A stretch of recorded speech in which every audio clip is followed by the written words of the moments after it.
Hey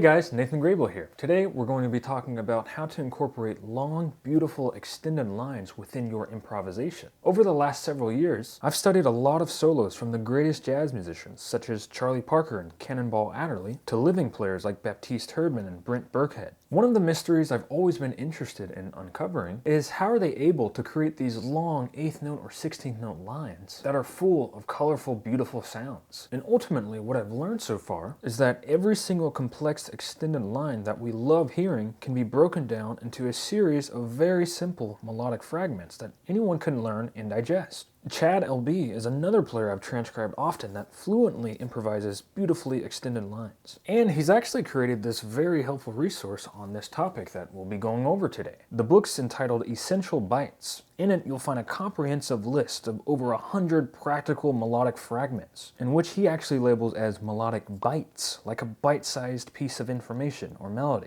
There's helpful examples over all chord types, and it's even written in all 12 keys. If you are interested in this book, you can find the link to download it in the description below and use the code BITE5 for $5 off. And one more bonus, this PDF is actually automatically included within Chad LB's Jazz Language Video course at jazzlessonvideos.com, which consists of over 3 hours of instructional footage of him breaking down a vast range of beginner to advanced level jazz improvisation concepts. If you're interested in that instead, you can use code LANGUAGE25 for $25 off. Okay, so let's go ahead and dive into it all. Let's listen to this extended line that takes place within my instrument, alto saxophone's B minor 7.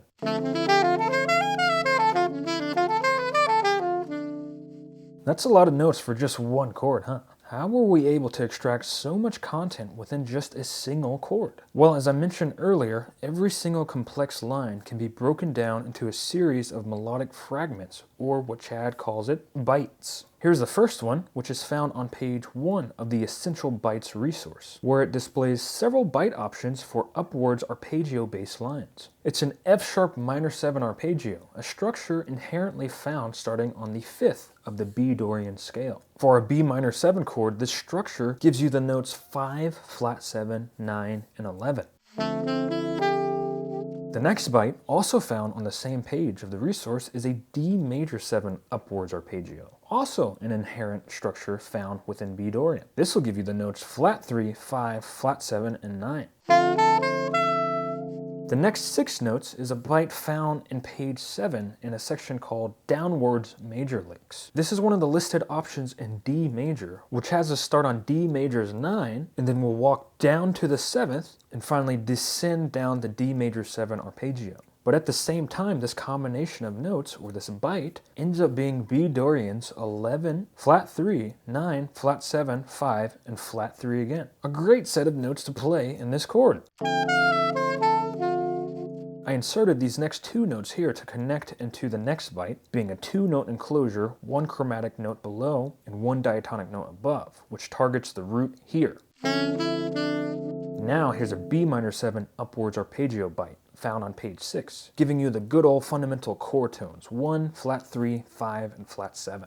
And then finally, this last bite is based on E dominant 7, a structure also naturally found inside of the B Dorian mode. This bite comes from page 22 in a section called Diatonic Dominant Melodies. Within our B minor 7 chord, these notes give us the major 6 that's characteristic to the Dorian sound. Then we jump up to the root and descend the B minor triad, but add the 2nd in between. Let's hear each bite back to back slowly and then play the whole thing in full speed again.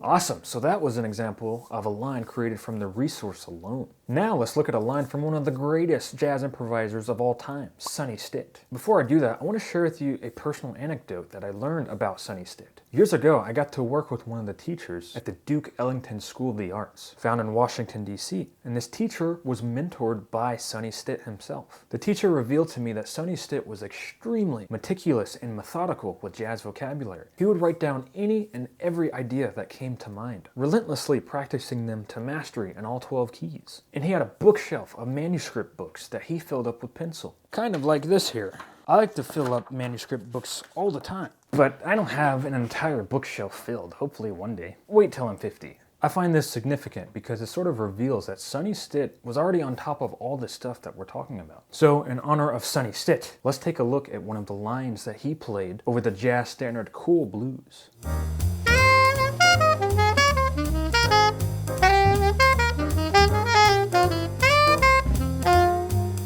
This line, like all great lines, can be broken down into a series of simple bites. Another cool thing is that any particular bite can work in several different chords. I'll show you. This first phrase is really 3 separate bites that are embellishing one fundamental concept, a descending major triad. Let's completely dissect it from square one. Here is the A-flat major triad starting from the 5th, descending.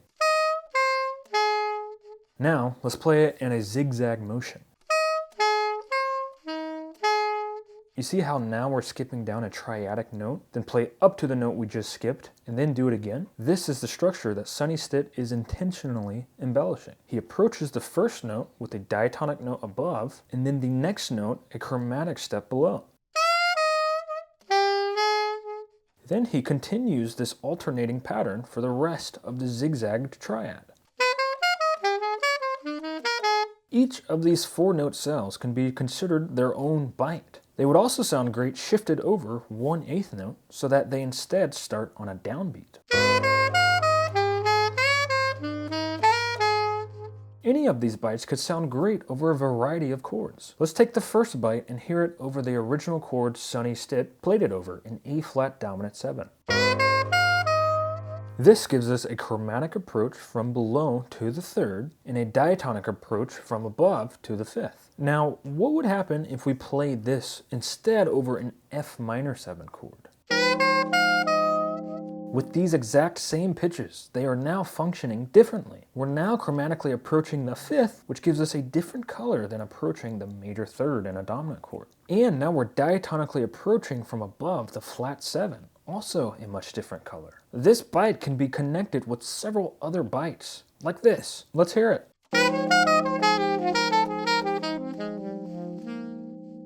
You could also place this bite in the middle of a line, like this. Let's hear this one. And you could even end the line with this bite, like this one does. Let's experiment further. Let's take other bites surrounding the descending zigzag A-flat major triad and play them over a G-flat major 7 sharp 11 chord.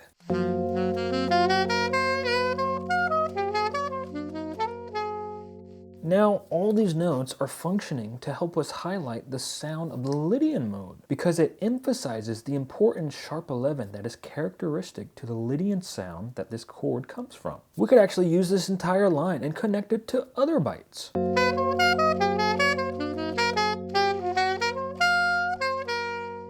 You could probably see by now that the possibilities are endless. All of that was generated just by dissecting the first 3 bites of Sonny Stitt's phrase. Imagine all the more we could play with the rest of the bites in that phrase and the entire solo. Alright, let's go ahead and move to the second section of this video, creating a line from scratch. I'm going to show you the naked process of using this book to create our own line that I don't even know what it's going to sound like yet. Alrighty, so I just switched setups here. I got the Essential Bytes resource on my iPad here, and I got notation software on my laptop. Alright, so if we take a look at the table of contents, we see a lot of options. I want to find some options that takes place within a G7 conception. On page 13, we got major / dominant 1, 2, 3, 4 shapes. Ah, found it. Okay, so it looks like we have pretty straightforward.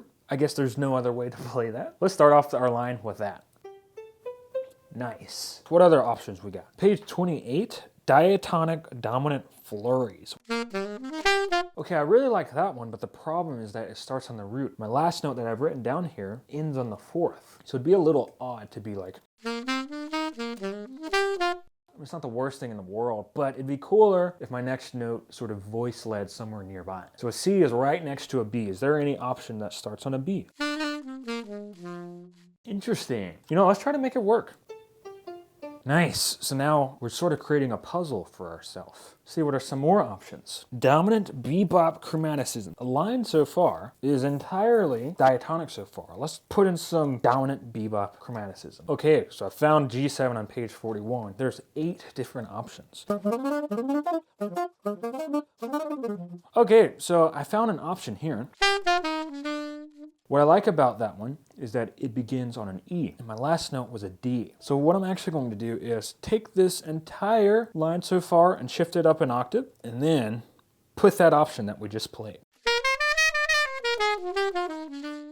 Ooh, I see that it's pretty much descending a lot. Great lines often follow a sort of stair-step motion where we go down and then we go up. And usually we go up in some form of arpeggio. And so if I take a look at this table of contents here, I'm going to see exactly what we need. Upward arpeggio licks. So everything I just did was by researching the dominant chord phrases. Another option that I actually forgot to mention here that could work are E minor 7. This is really just an inversion of a G6 chord. G6 over E. Page 5, upward minor arpeggio licks.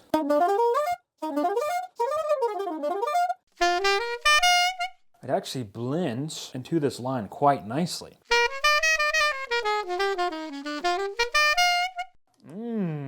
Okay, so I'm all up in the top of the register of the horn. Let's find some D minor line that can bring us back down. Let's do downwards minor licks. Okay, so I'm seeing a lot of great options that will connect. I'm gonna play these last 4 notes and then show you 3 of those great options. 1 and 3. Looks like my ear really enjoyed that third one the most. So I'm going to use that one. Okay, all together so far. So everything here so far has been pretty religiously G dominant 7. What if for just a brief moment we go out? What if we play the tritone sub and then resolve back into this G7? Diatonic dominant melodies, page 22, and look for C sharp dominant 7. Whoa, I like that one. Ah! All right, so this line is getting pretty big. We're gonna try to resolve this thing. We're all the way back down the register of the horn. So let's end it off with some sort of upwards arpeggio. So let's look on page 3 for just that. Of course, a literal G7 dominant arpeggio looks like the best option here. Awesome. I'm feeling one more phrase. Minor bebop chromaticism, approach note, and enclosures. Let's just gauge our options here. Okay, there's an option there. Whoa, that one's kind of quirky. I'm gonna go with that option. Let's go with the quirky guy. Gonna write that down. It has us playing the sharp 5 and then an enclosure to the 3rd. This really cool sort of intervallic jump upwards, which is a nice contrast. And boom, there's our line. So now I'm just gonna quickly polish this. All right, let's hear our line here.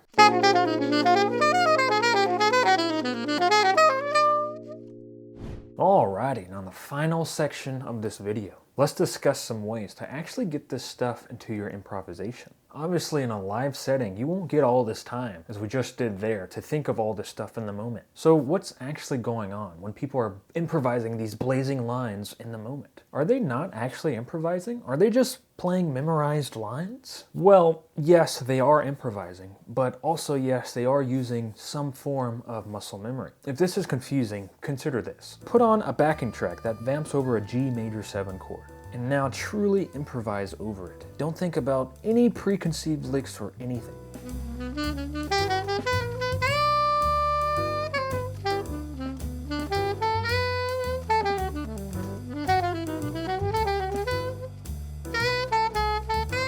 Would you consider this improvisation? Maybe you would, and I would too. But you are using muscle memory of the G major scale. Everything that you've worked on in the past, such as thirds and playing scales in the full range of the instrument, or fourths, all that subconscious memory is being used even though you're improvising. Think back to when you first played your instrument ever. Do you think you would have improvised in the same way back then, when you have not developed muscle memory on your instrument of anything? No, you most likely would have sounded like this.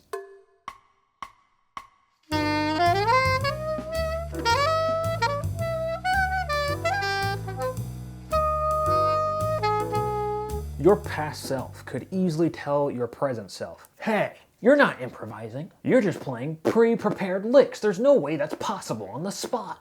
And your present self would be baffled like, yeah, I am improvising. What are you talking about? I just played whatever came to me in the moment. It's kind of a paradox, huh? Oftentimes when I'm teaching this stuff, I've had some students say, ugh, I don't want to learn any of this. I just want to learn how to improvise. And then when they improvise, they're wondering, how do I get better lines within my improvisation? Well, if you want to get better lines, you have to constantly practice lines that you would be happy if it showed up in your improvisation. Then, as Charlie Parker says, forget all that stuff and just play. When I was coming from a classical background, this philosophy always frustrated me and I didn't really get it. I just thought I need the perfect practice routine. I need someone to tell me exactly what I need to do, and then I'll be in control of my destiny. But I always saw that not only was I never in control of any destiny, also none of my heroes that I looked up to and had a conversation with had a strict routine or regimen. It really baffled me. The great saxophonist Eric Alexander said in an interview that at one phase in his life, he truly just tried to play purely preconceived licks that will sound good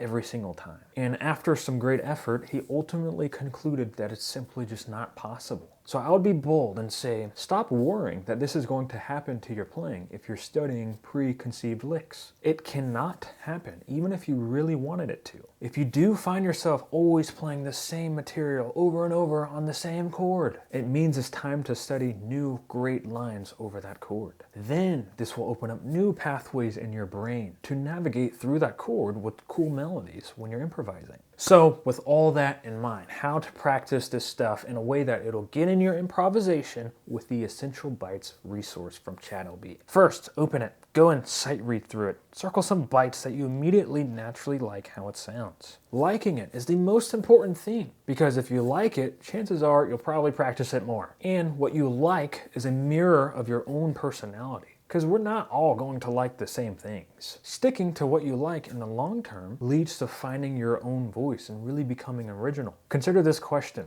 What would you sound like if you studied 1,000 effective great lines that you truly liked? Imagine your muscle memory then. You'd probably end up becoming your own favorite player. That's the goal, right? Anyway, after you have some of your bites, practice and understand them individually in all 12 keys. If you can't hear it in a new key, then use your knowledge of theory to assist you until you can. Ear is the fastest form of retrieval, but theory is the most foolproof way to ensure that you are always correct. And it can save you when your ears are failing you. Use the two to assist each other, but keep the ear as the main boss to gauge your progress. The goal either way is to make sure you can play the bite in all 12 keys without even thinking about it. But ironically, the only way to get to that destination is to first think about it a lot, until you just don't have to anymore. Then whenever you're feeling inspired, see which bites you can connect together. If it's not coming to you naturally, try writing out a line like we did earlier into the video. Use your newly written line to push yourself. Gain some new technical agility on your instrument by pushing the tempo. Try to sing your line against a drone to improve your ears. Apply your original constructed line to tunes that have the chord that you chose. See how it sounds. Maybe you'll like it. Maybe you'll want to modify it. Enjoy the creative process. Either way, no matter what you practice, it's the effort and the current intentions that you have that accumulate over time. There are a trillion different paths to becoming a great player. This is what my classical background side didn't understand. I really recommend that at the end of every practice session, you just forget everything and improvise over a tune. See if you're yet finding some newfound freedom that you didn't feel before. Any tiny bit of progress counts because it really stacks up over time. Enjoy the process. It sounds cliche, but it's so true. Jazz is an infinitely evolving art that allows you to explore yourself and what you like to hear. Alright everyone, that concludes today's video. Thanks so much for watching, and again, if you are interested in the Essential Bites resource, don't forget that you can use the code BITE5 for $5 off. Or Language 25 for $25 off Chad LB's Jazz Language course, which automatically includes this resource. If you found this video helpful, please consider leaving a like and subscribe below, as it really helps this channel grow. And as always, leave a comment below of what else you might like to see from us in the future. Our team reads every single comment. Okay everyone, I'll see you all next time.